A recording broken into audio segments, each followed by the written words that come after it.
Gidişim benim, dönüşüm ben. Gelecek benim, yenilik ben. Benim cesaretim, hayallerim. Yarınlar için buradayım, eşitlik için buradayım. Hayaller benim hedefim, ne istersem olabilirim. Belki önümde daha yol var, heyecanım büyük umudum kadar. Kararlıyım ben, cesaret için buradayım, el ele vermek için buradayım. Hayaller benim hedefim, gerçekleştirebilirim. İz bırak hadi ardında, fark yarat her adımında. Hazırız hep ilerlemeye, yürüyelim geleceğe birlikte. Dönüşüm için buradayım, eşitlik için buradayım. Hayaller benim hedefim, ne istersem olabilirim. Hayaller benim hedefim, ne istersem olabilirim.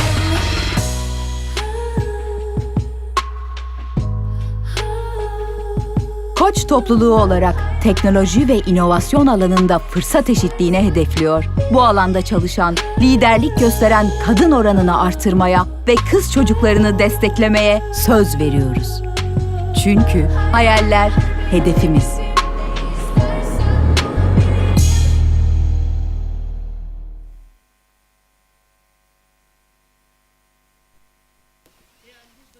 Yes, distinguished members of the press, distinguished colleagues, and distinguished viewers who are watching us before their screens. Welcome, everyone. And today, actually, we are at Artar, one of the most important art institutions of our city and our country. And we are very happy to be hosting you all here and making this very important announcement at this venue. The reason we're together today is, well, since 2013, for about 10 years almost, we have been maintaining our fight against gender inequality. And throughout this decade, we have been trying to step it up a notch all the time. And we want to go beyond good intentions, and now we are going to be announcing tangible steps. So we have been escalating our journey, and hopefully today we will be embarking on a new phase of this journey altogether. And we have our CEOs with us, and from consumer durables to automotive, from finance to energy. We have CEOs of our very significant companies, and we are going to be announcing our commitments to achieve gender equality in technology and innovation today. But as I said, this has been a journey. So for the past 9 years, we have had various projects in this area. So I would like to remind you a little bit about those, and most of you were by our side throughout those important days anyway. The first steps of this journey started in 2013 with the announcements made in Davos, and Turkey and Koç were part of this declaration, the Declaration on Equality at Work. And Mr. Mustafa Koç, the late Mustafa Koç, was one of the first people who signed this declaration, and this was a global project. It was a partnership-based project, and the targets, the metrics, the roadmap was all identified. It had very tangible steps, and that was something that was never before seen in this area. So that's why it gave us a great opportunity to be able to move forward. And after that, with the UN, the UN had started the He for She movement globally, and we became one of the 10 global leaders as Koç Holding. And in those years, Mr. Mustafa and then Mr. Ömer chaired this initiative, and with as one of the 10 global leaders, we took very important steps. And we thought the name is English and it's not going to really work in Turkey, but it actually worked really well. And everyone knows the name he for she now. And whatever we do in the area of gender equality, it's assumed that it's part of the he for she movement. So it became a very powerful brand and name. And as you know, we also have a voluntary project, and we changed the theme of this voluntary project every 2 years. But with gender equality, we maintained this theme for 4 years, and together with Koç University, we managed to give trainings to 100,000 people. And now it's much easier with the digital world, but back then we had to do it face to face. And we also really try to help our dealers understand what gender equality was, what this concept was. So it wasn't just like a high-level training for 2-3 hours. We really went into the details. It could be people in the production line, and we had 1-2 day workshops to help them really internalize this awareness and transfer it into their actions. And again, some of our companies will be seen here. You can see the Honeybee Engineers, then the Türk Traktör, Miracles of Sprouts projects was very important. But basically, each of these awareness projects helped us plant a seed.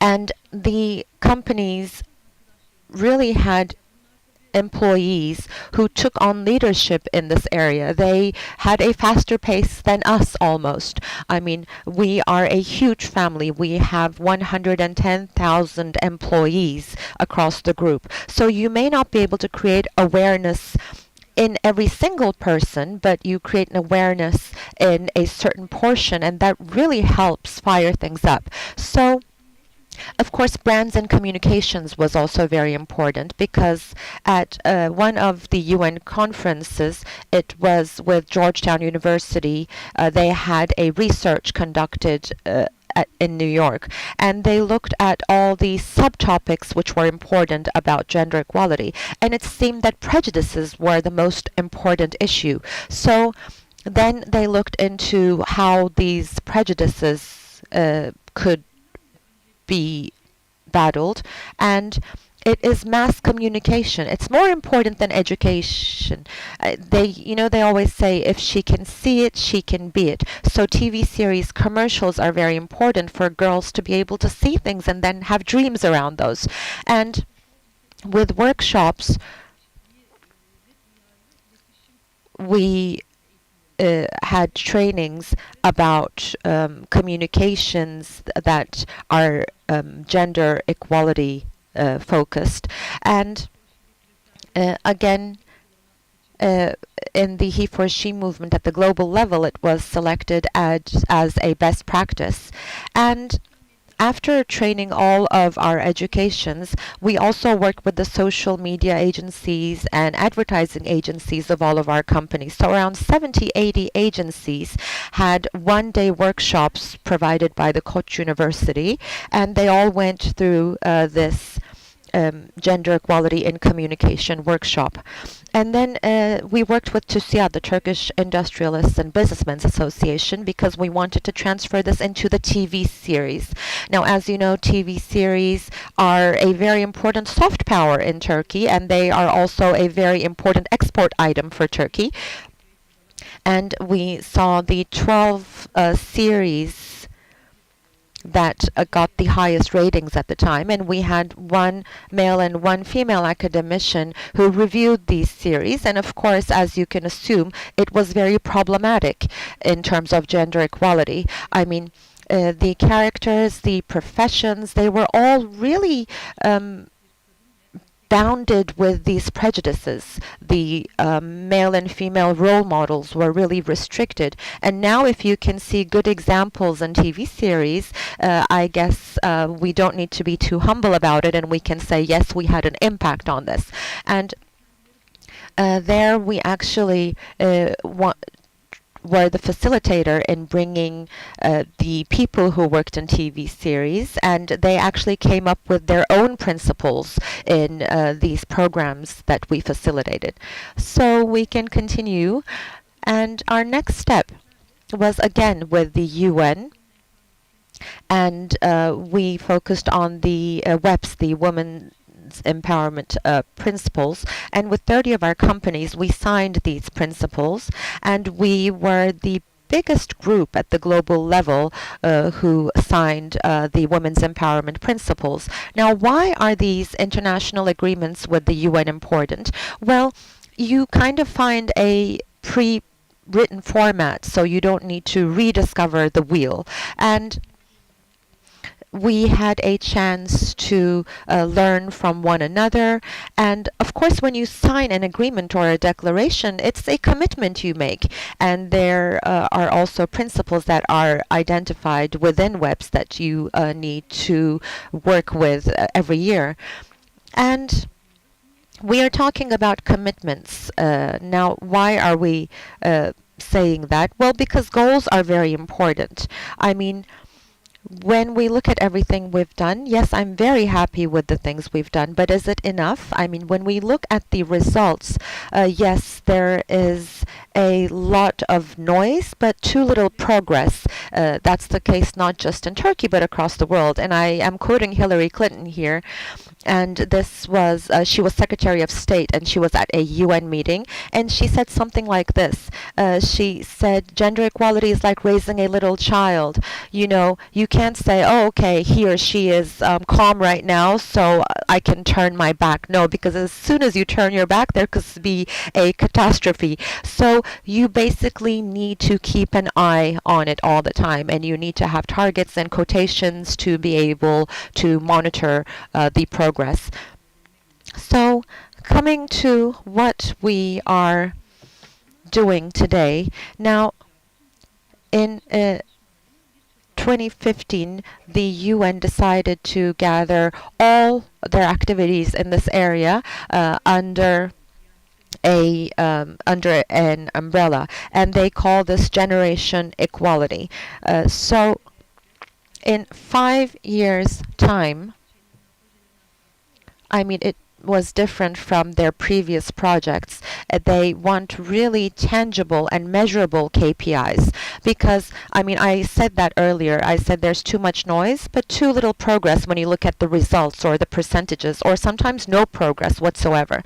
So just like climate change, they wanted to have some clear commitments and goals. And of course, we have very good relations with the UN, and as a result of that, together with Microsoft and Salesforce, we became one of the first 3 companies who are embarking on this journey. So why did we select this area? Because there are various areas, and we were asked which area we would like to select. And as a coach group, we have a very important cultural transformation program about digital transformation we have been running for many years.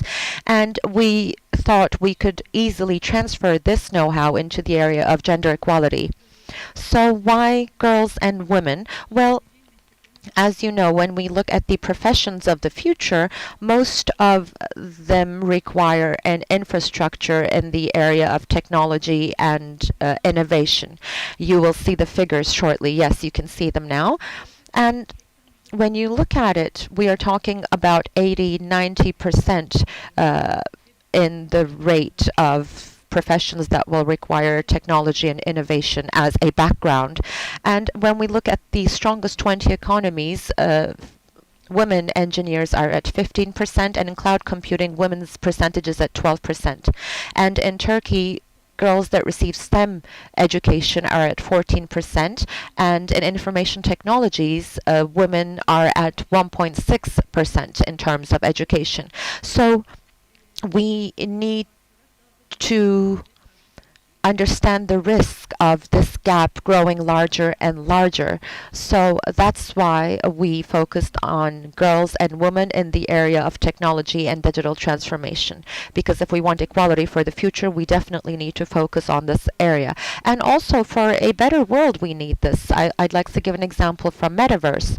I mean, when we look at the future, you would expect the people who are shaping the technology of the future to be, democratic, open-minded. But in the metaverse, we also saw a response following the abuse that women are being subject to in this area. They put women inside a bubble. I mean, I'm hoping that they will actually have better solutions than this, more prudent approaches from people who are designing technologies, hopefully will be possible in the future. So I don't want to extend my words too long. Without further ado, I'd like to talk about our commitments.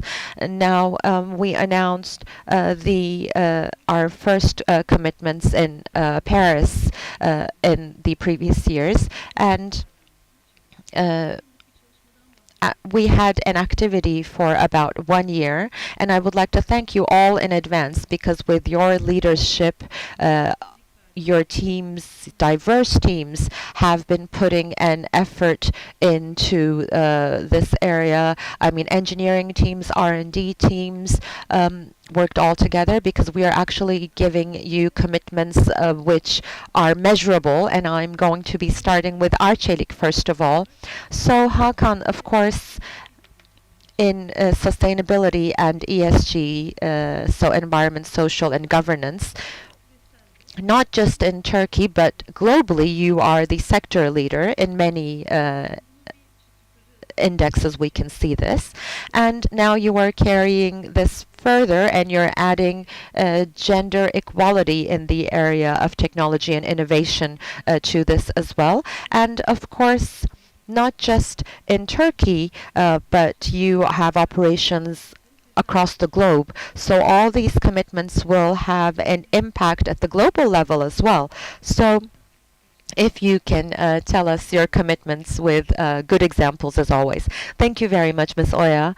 Personally, it is very pleasurable for me to be here today, because this is an issue that we have attached great importance to throughout the years. And with the leadership of Koç Holding, Koç Group, we are going to be taking a step forward. And I believe sustainability for companies is also dependent on gender equality. I mean, at the global level, Arçelik is leading the transformation in the sector and the industry.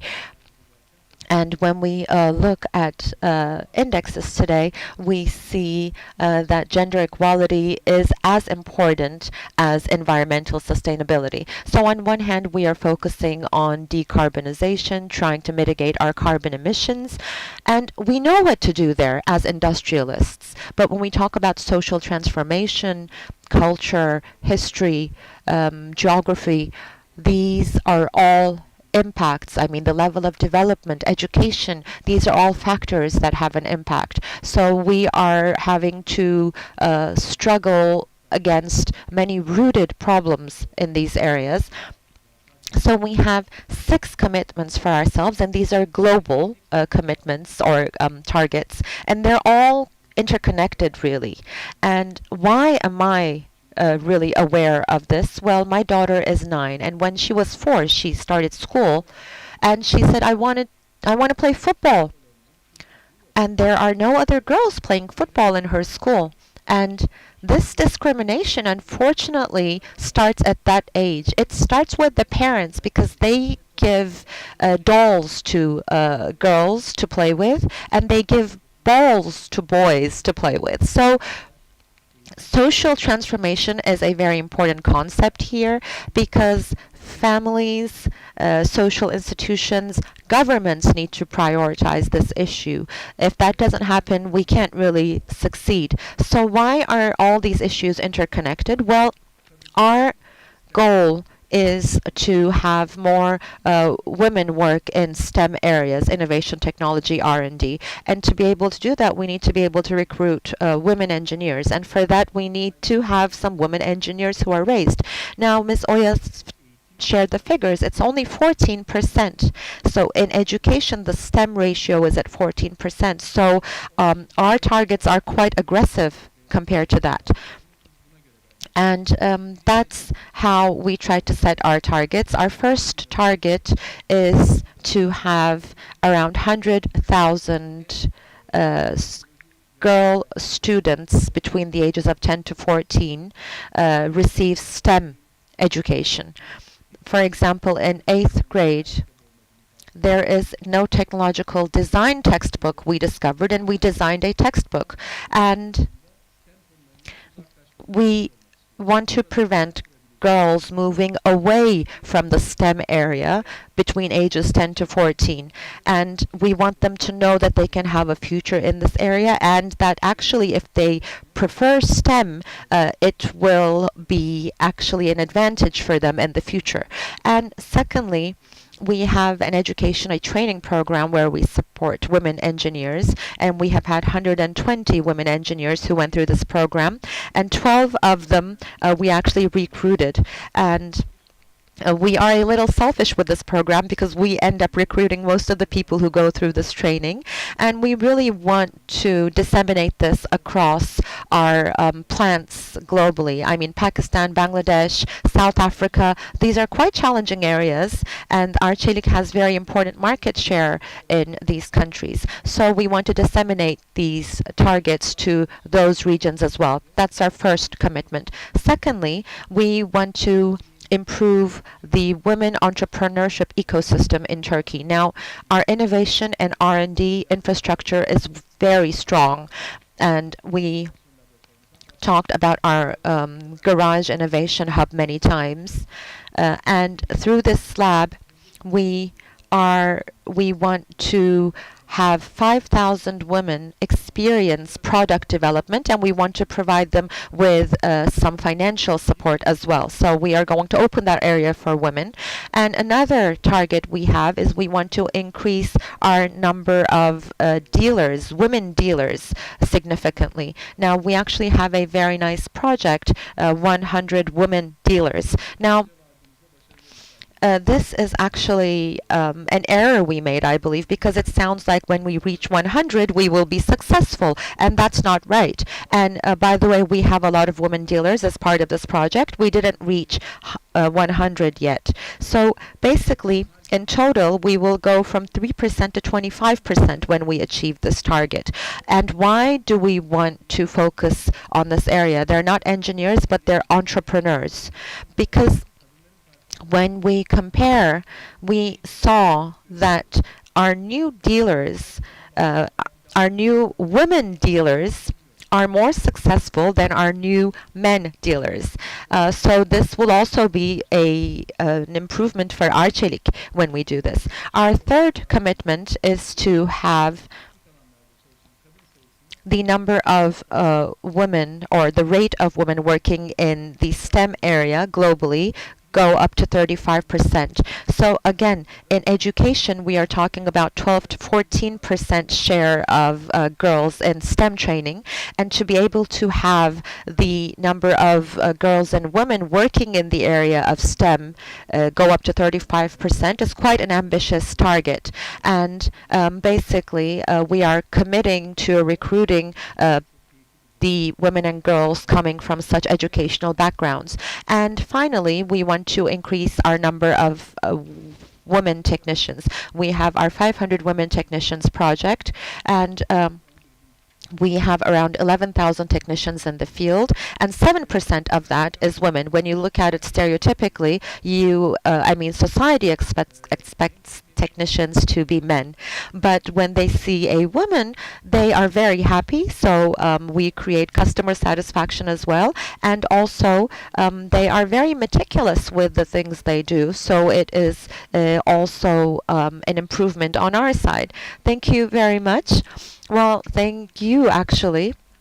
because we heard about your targets in the employee area, in the employee sphere, and also your targets for stakeholders in the society. So I'm going to turn to automotive now.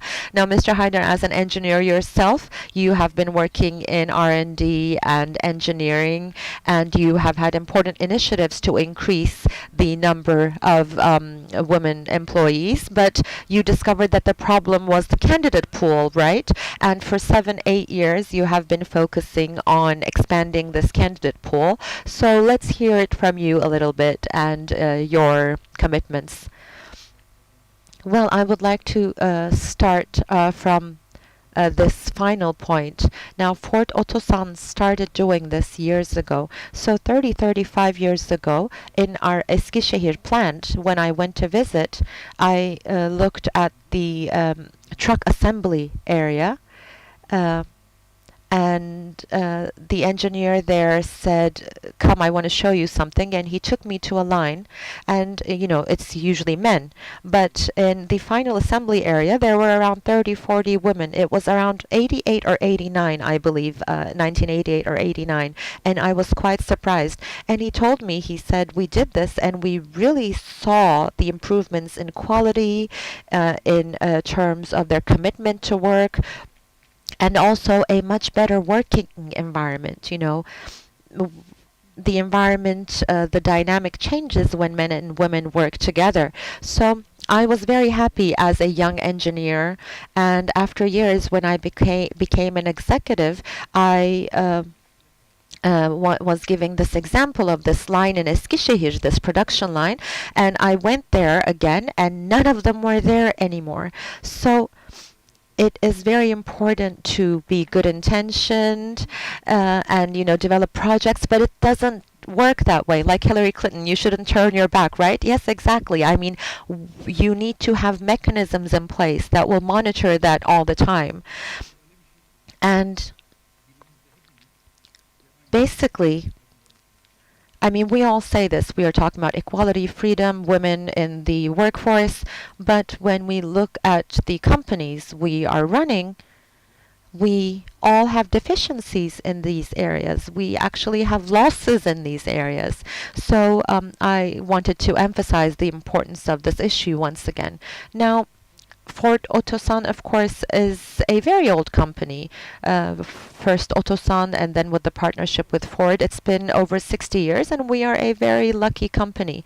It's a joint venture, Koç on one side, Ford on the other side, and both of them really emphasize a free working area and equal working environment. And of course, supporting diversity is very important here. Now, let's look at what we've done in this area, especially in the last decade. So, together with initiatives of Koç Holding, there were reflections on Ford Otosan, and we really did very important things, and we had incredible learnings. I believe that's the most important thing for the future generations. I mean, now we know what should be done, what shouldn't be done, and what should be kept under control. We didn't know that very well 5-10 years ago.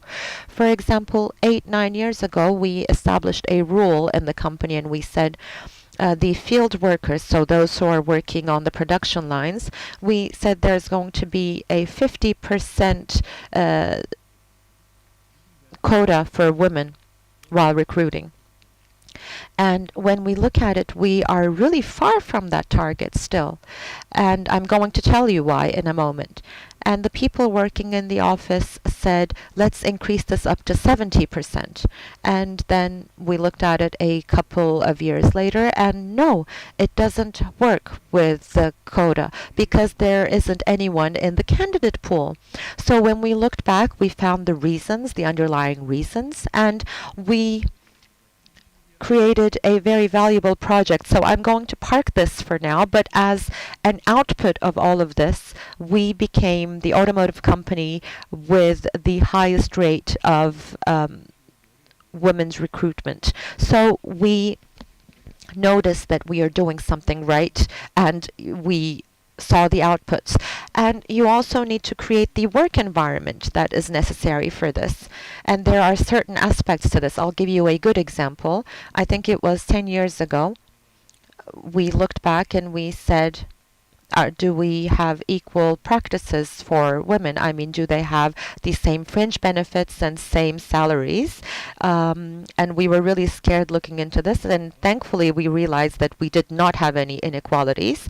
But in some other areas, we couldn't find the same inequality. For example, we had 5 to 6% women workers, and the social areas, the restrooms, they really weren't very comfortable for them. So we focused on all of those. And in the Gender Equality Index, we are the only automotive company as a result of all these activities. And we were the only industrial company last year. This year, we became the only automotive company, and that is really nice because that means other industrial companies are coming. I'd like to congratulate Tüpraş here as well. But there's one more experience I'd like to share with you. Before the pandemic,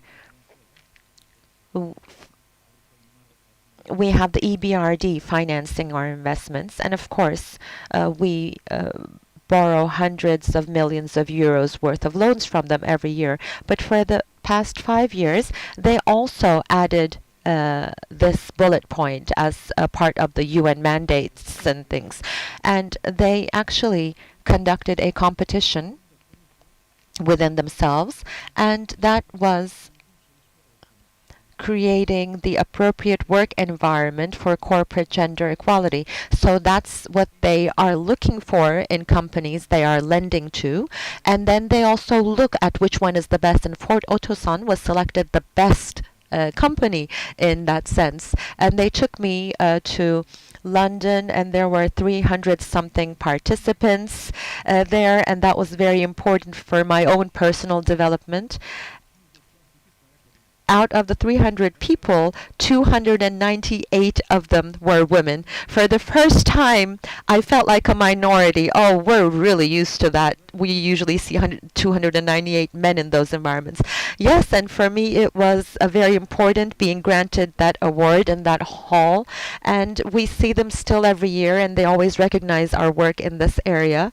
And we are working together with Kagidar, the Women Entrepreneurs Association of Turkey, and other institutions. But I believe the most important thing in these women's empowerment principles, we are really committed to applying those principles word for word, and we are really putting a lot of effort into this. And with all this effort, you are able to turn the wheel just a little bit. You know, it's really not that easy. And we also need to disseminate this further across the globe, as Mr. Hakan mentioned it as well. Now we have 3 categories that we created for ourselves. One is the women who will be part of employment. One are the women who are part of employment right now. And the third one are the women who have left employment. And we really need to make sure that they are all part of this mission, because those who have left employment have a lot of know-how that they can support us with. And about the candidate pool, now we don't have a pool. Engineering departments, I mean, students don't really prefer them that much anymore with the changing world, and the rate of girls is even lower. And when we noticed this in 2016, we actually had a project, the Honeybee Engineer Project, and our aim was to select 81 schools from 81 provinces, and we wanted to have people from our company, executives and technical staff, who visit those schools. And in those schools, they talk to the girls, about the fact that they don't just have to be nurses or secretaries. That you can actually be engineers. Look, I am an engineer. These are the things I am creating. That's what they said to them. And we received incredible feedback. A lot of students raised their hands, asked questions. And this project is actually about planting seeds, really, because maybe none of those students are going to end up with Fort Otosan. They're only in ninth grade, 10th grade.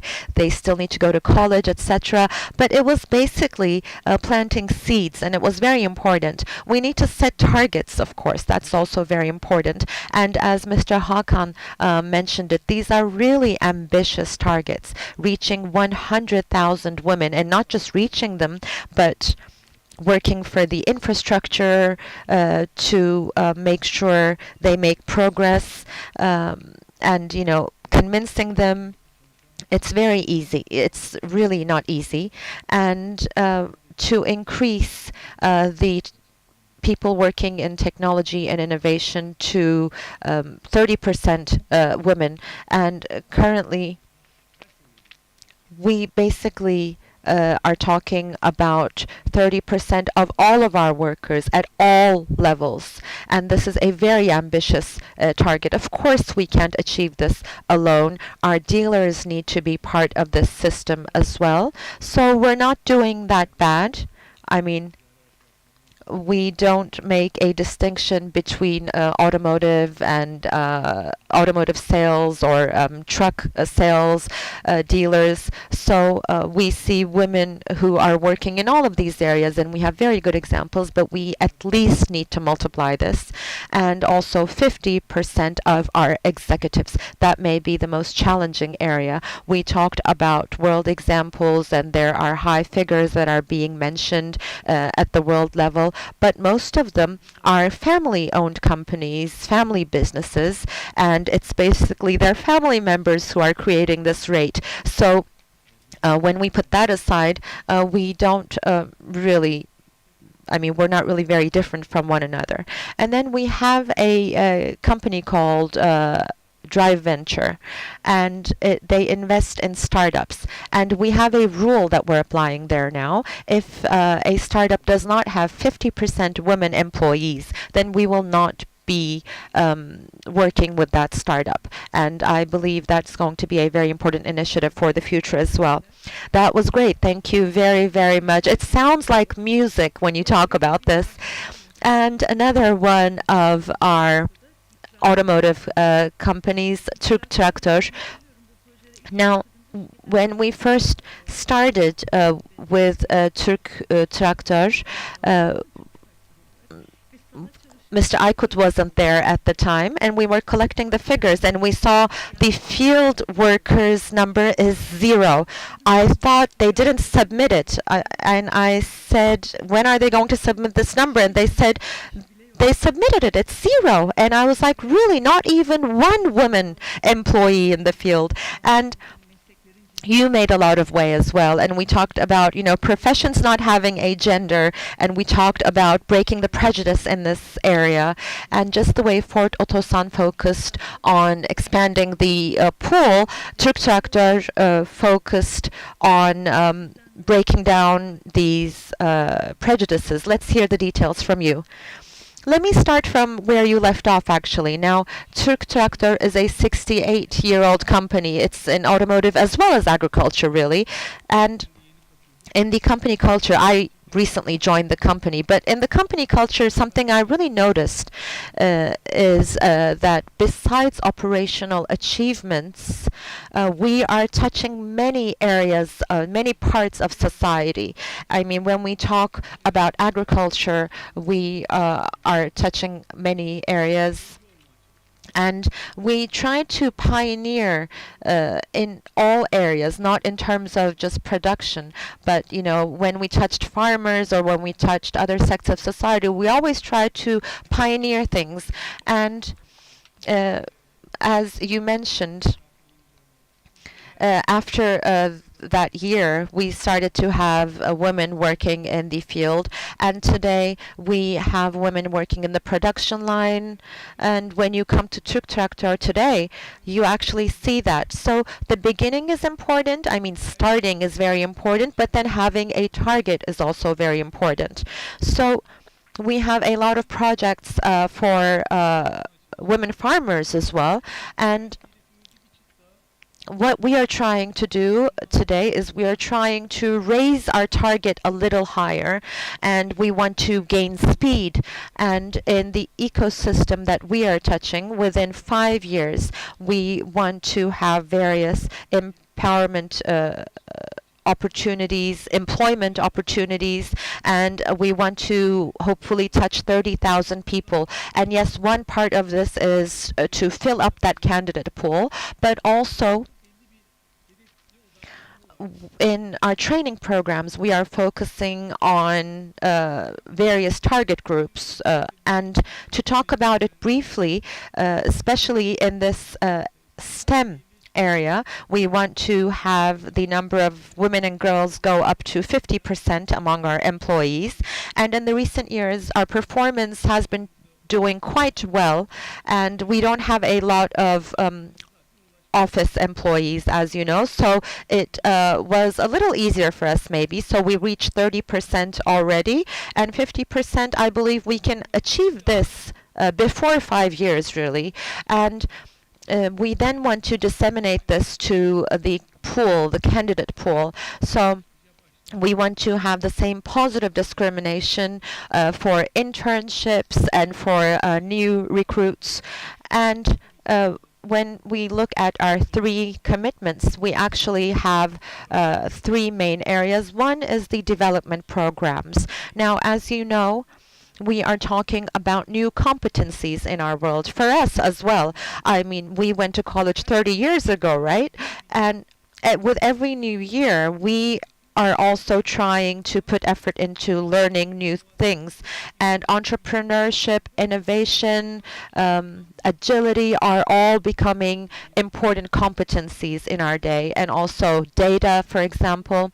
So in terms of development programs, we want to prioritize women and girls and provide them with development programs in these areas. Secondly, we are going to have mentoring and coaching programs, and we will be focusing on these programs in the area of STEM specifically for women working in this area. We will prioritize them basically. And something that's new for us, our third commitment, is the Hackathon Experience. It's like a simulation experience, and it is important to create an experience for people, and through these experiences we want to prepare women and girls for the future.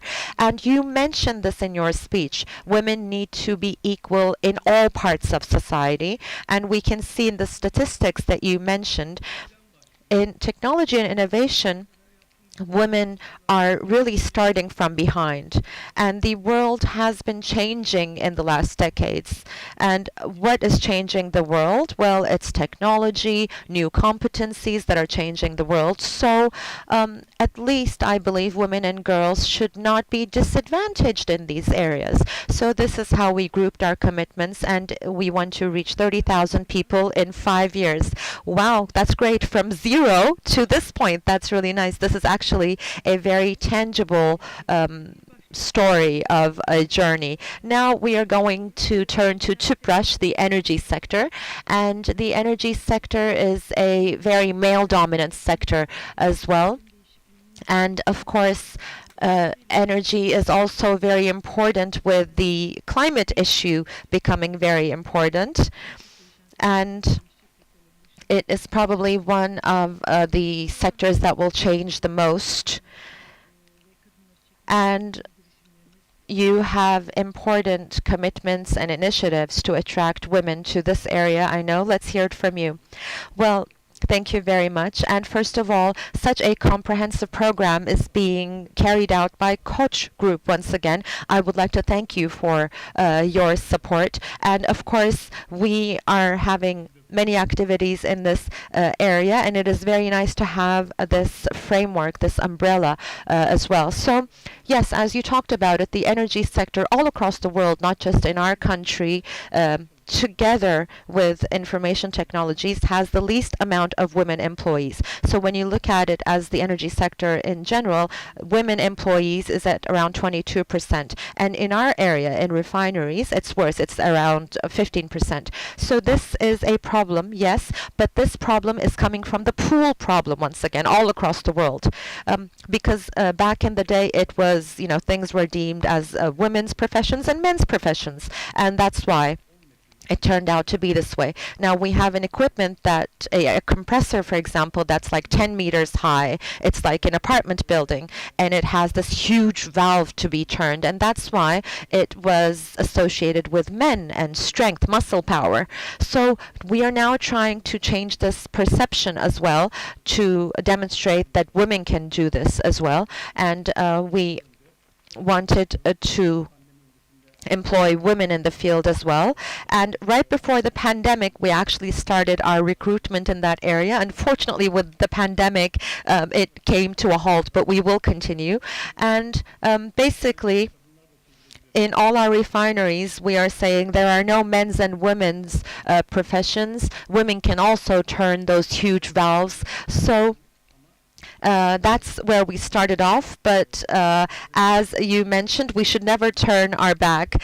Just like Mr. Haidar gave that 50% women's quota years ago, we now are applying that quota, and our aim here is to expand the pool. So we are all aware of this need to expand the pool. Well, what do we need to do to be able to do that? Well, especially in the area of STEM and in new economy, the pool is narrower in these areas. I mean, you may be able to convince women and girls in other areas, but here it's a little more challenging. So we went for a collaboration with the Batman University, and we have our first refinery there, and there is a generation that is really hungry for knowledge there. So we wanted to start off there. And we thought socially there was a bigger requirement in that region as well. So we started our collaboration with the Batman University, and we have a 12-week entrepreneurship training program for 40 students, and 60% of these students will be girls. And we will have our mentors from Tüpraş providing the training, and we are working in collaboration with Koç University, and Boğaziçi University is constantly monitoring and evaluating what we are doing. So I would like to thank all of our partners in this project, and through this project we are able to show girls that entrepreneurship is not a men's profession only, that girls can actually do this as well. And we are trying to teach them and support them in commercializing their ideas. And with this program, we are hoping to reach 10,000 students. That's our target. And secondly, for college students, we have an internship program, and what we called it was Feminist Technologies for Generation Equality. It's a long name, but that's our program. So we are trying to ease the lives of women employees so they can generate their ideas and focus on developing new ideas. And of course, it's not that easy in the field because we are talking about facilities that are 60, 70 years old, and they have been designed for men, really. But we started transforming them as well. And this is something we did for the college students. They are at, the senior level of their educational journey, really. But we actually need to start at primary school because that's where prejudices begin. Now, we have our friends working in the R&D department. They started a voluntary program about science experiments. They said we are going to visit schools and we're going to conduct science experiments with students. And we said that's very nice. And before these experiments, the teachers asked the students to draw science people.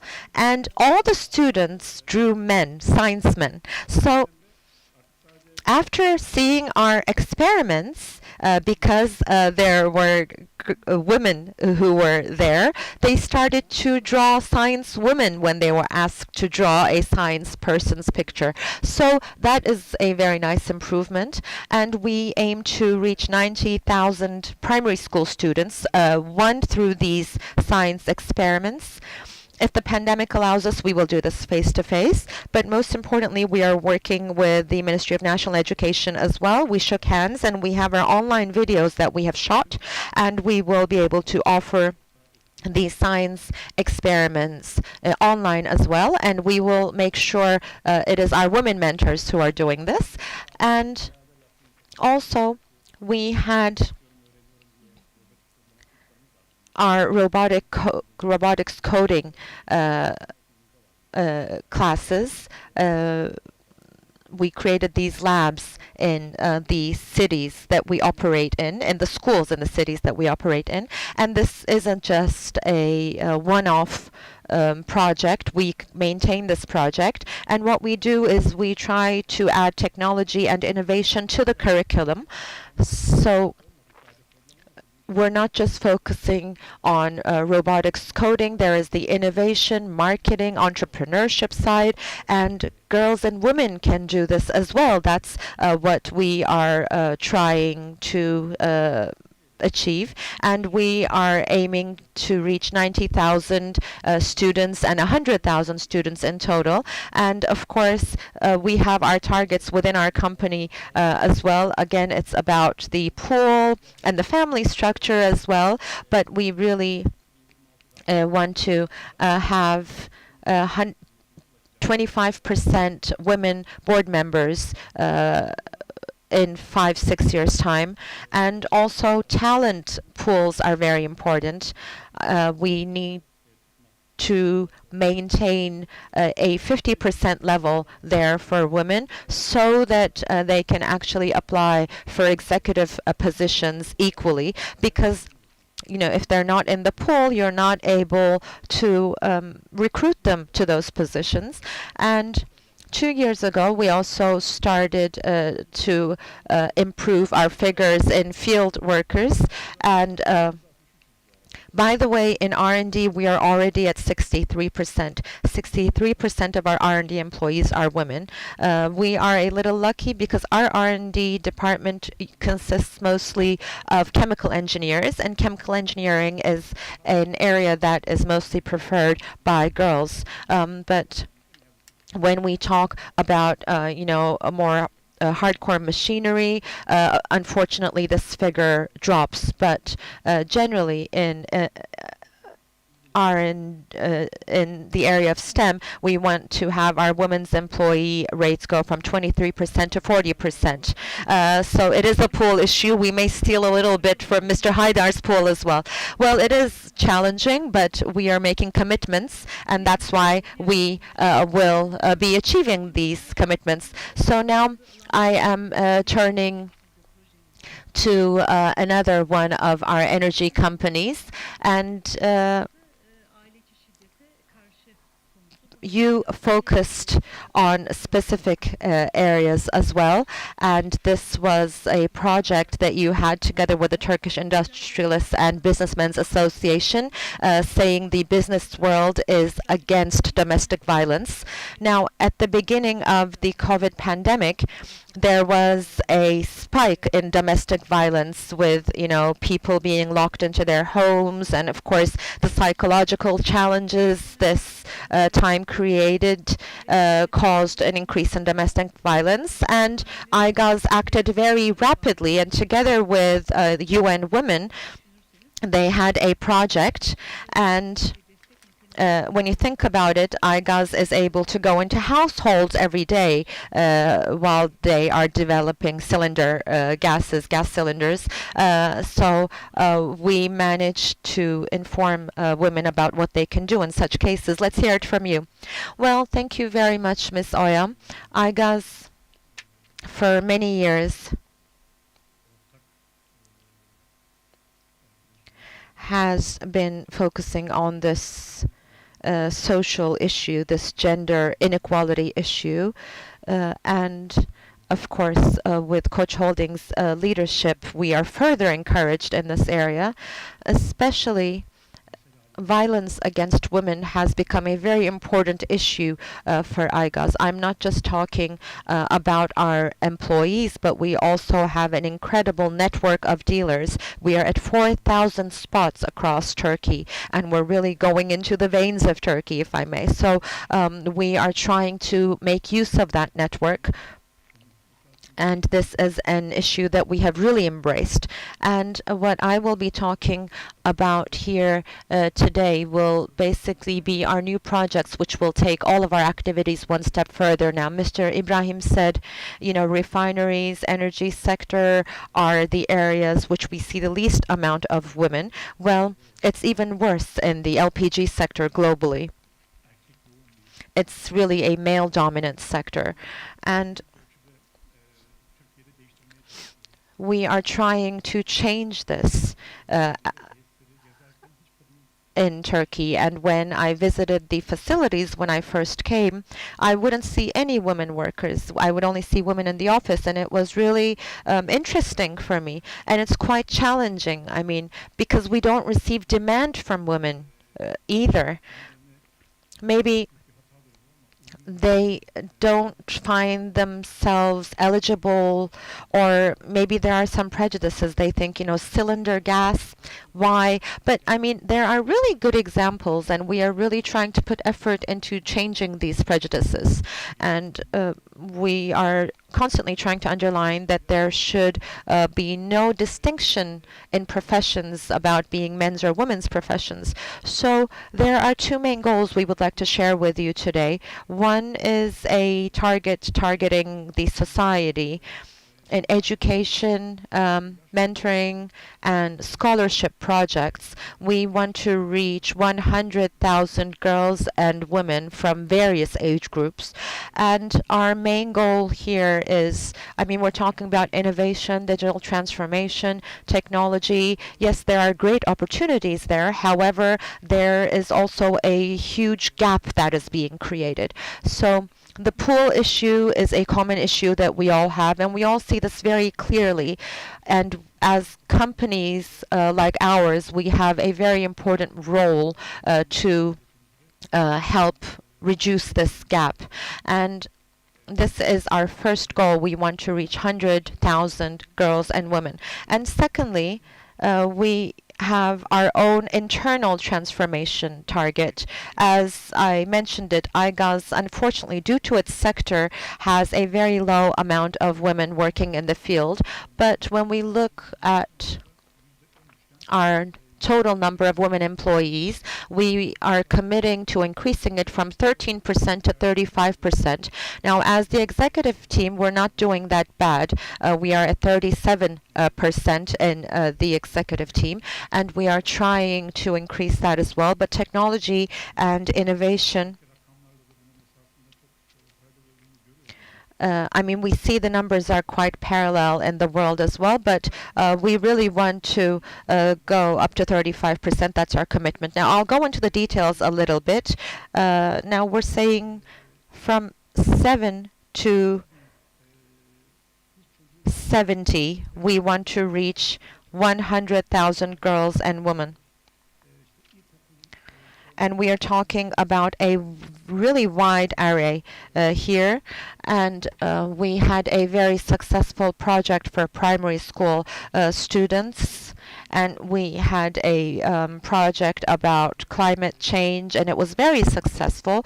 So we transformed that infrastructure to this project, to match this project, and we are aiming to give education to primary school students. And in high schools and colleges, we want to have mentorship programs, and we want to provide education, and we basically want to utilize the college students who are receiving education in the area of technology, and we will ask them to mentor the girls in high school. So it will be a win-win, actually. And Now, as IGAs, yes, we go into households with our deliveries, but we see that digital literacy is quite low for housewives, and that's going to be very challenging in the future because all channels are moving to digital, as you know, and there are people who are not able to log into the e-state applications, or there are those who don't know how to order things online. So it seems this gap may grow. And that's why through our very strong dealer network, we really want to reach the housewives across Anatolia, and we want to educate them about digital channels. And again, this is a project that we will accomplish with the support of our dealers. So I talked about what we wanted to do within the company as well. Now, we have short lists during recruitment. Now, Mr. Haidar said 50%. We said 30. Now I feel like it's low, but it's because of our pool, really, because we are not always able to find the amount of candidates we need, but we at least are aiming for 30% right now. Internship programs are very important for us, especially throughout the summer. We really have important internship programs for university students, and there we will also ensure that we have 50% girl students who are part of our internship programs. And we really try to ensure that our rates don't fall, so we will have a positive discrimination. And finally, we have a very good recognition system, and we are going to have an award added here about gender equality in technology and innovation. Okay, great. Thank you very much. And the reason the UN has this new Generation Equality Forum is also because we cannot leave a generation behind us. So it's important what you told us. That's exactly why they called it Generation Equality. Thank you for your commitments. And finally,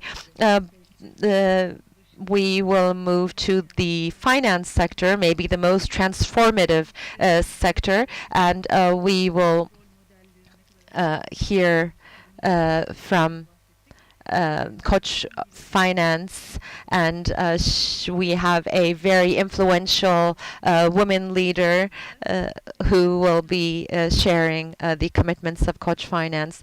Thank you very much, Ms. Oya. First of all, I am very happy to be here covering this specific topic. And as Koç Finance, like all group companies, we are also have strong faith in the fact that women need to be part of all social spheres, and we believe that women should have we believe that women actually have a say in 50% of investment decisions, shopping decisions, and we believe that if women are part of business decision-making processes, it will also be very beneficial for companies. And I believe that having more women in the finance sector will remove a setback in Turkey's development as well. And as Koç Finance, we will also work towards achieving more in this area. Now, technology and innovation have really become intertwined with finance, and we have embraced equal opportunities for women as a company, and we have many innovative projects in this area.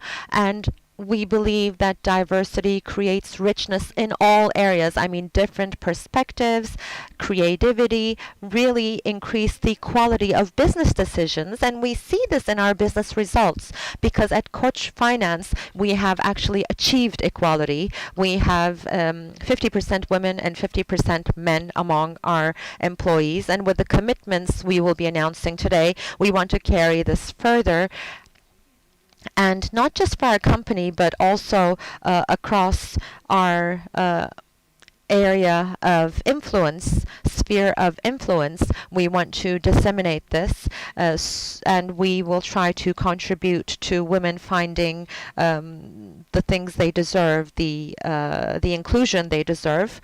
So, in this context, university partnerships are very important for us, and together with NGOs who are active in these areas, we are working together, especially with Anatolian universities, and we are trying to encourage girls, students who are studying in maths and engineering, and of course, we have very strong role models in our company since we have achieved this equality, and we will try to support this with these activities.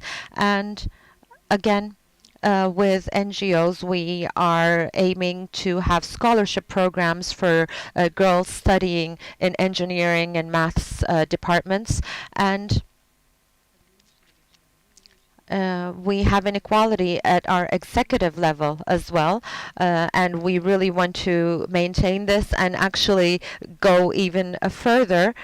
So in the area of R&D and information technologies, we are at 40%, and that is quite above the level that we are familiar with in Turkey, but still we have a way to go there, so we commit to taking that number up to 50% as well. And as I end my words here, I would like to thank you all very much for pioneering these activities and your team for supporting us. And all of my friends gave commitments here, announced commitments, and I hope everyone will overachieve these commitments, and I hope we'll have a great journey. Yes, you all made very clear commitments, and it's not an easy journey, and the most important thing is the determination of the leaders, and I saw 6 very determined leaders here today. Now, before moving on to the questions from the press, I would like to ask you a question. Yes, it will be a very challenging journey, but can you give me one sentence, the moment where you say, yes, I did it? What will make you say, yes, I achieved this? Well, the result is very important. We are aiming to reach 100,000 women, so the feedback we receive from them, the energy we receive, seeing that we touched their lives, seeing that we made a difference, will really motivate us and will make us raise the bar even further, I believe. So with one sentence, please. Well, what Pinar emphasized in the last sentence, she looked at us and said, you guys came here, you made a commitment. She basically said, you need to keep your promise. I think that is going to be something I'll keep in my mind. Well, figures are very important. I mean, the targets we set are important in terms of measurement, but that is just a momentary thing. For me to say we really achieved this, I need to see the cultural transformation, and I need to see the change in the culture, the infrastructure, and then the numbers will come automatically. Well, I don't know if in 5 years' time there is a woman sitting in my seat. If that happens, that would be perfect.